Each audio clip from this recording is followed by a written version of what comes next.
word, I chop it up properly. Watch me put it down raw like hibachi. Uptown New York City where you can spot me. Somebody told me I'm the only thing that can stop me. Never will I grow beyond a servant. Snake skin on the strap back, but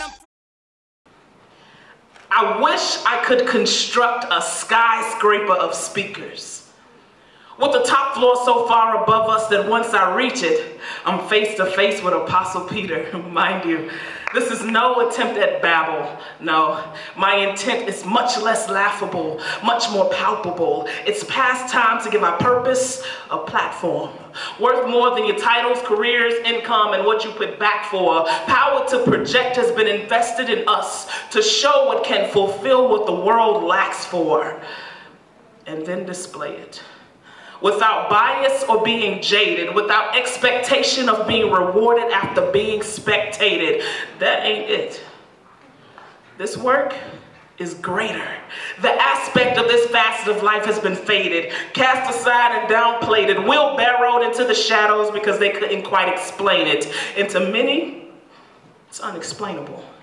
But to no one, it's unattainable. Dictionaries attempt to define it, but its dimensions extend so far beyond time that even space cannot confine it. And so I'm climbing atop these speakers to the nearest mic in hopes that your perception will shift. Not really abstract or just an idea, but for the sake of clarity, we'll just say it.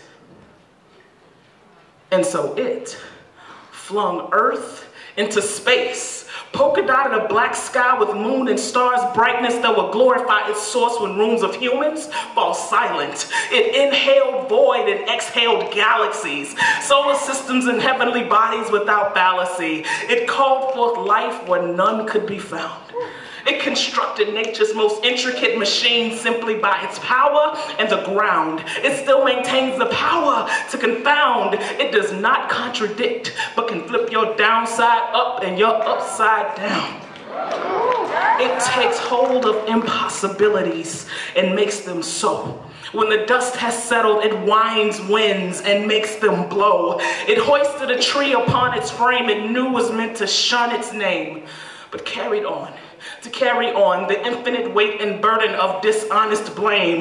Man-made philosophies pale in comparison to its infinite theology. Entire fields of study were created to replace, debate, or negate its power.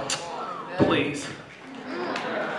It is the metaphysical, supernatural, governmental body. We thought this was a democracy. This is a theocracy. Flesh and blood wage no war, nor do principalities that its power cannot overtake. It will bring everything to its knees.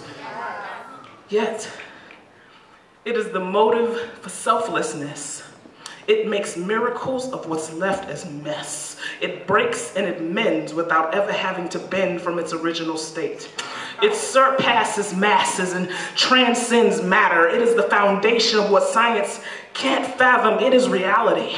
Uncontainable, undeniable, the explainable, unseen, but never unreliable. It and its source are one and the same.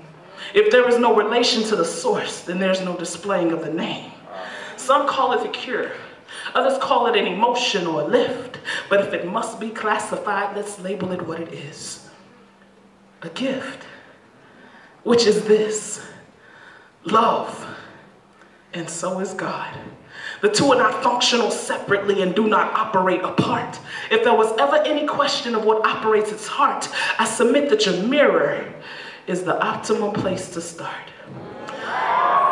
Now, they would like for you to define it by a day in February, but it cannot be confined by a time. Nothing short of legendary, euphoric, extraordinary, much more than terrestrial. It's celestial, so it must come from above. If ever you find someone is seeking an equal sign, show them God and love.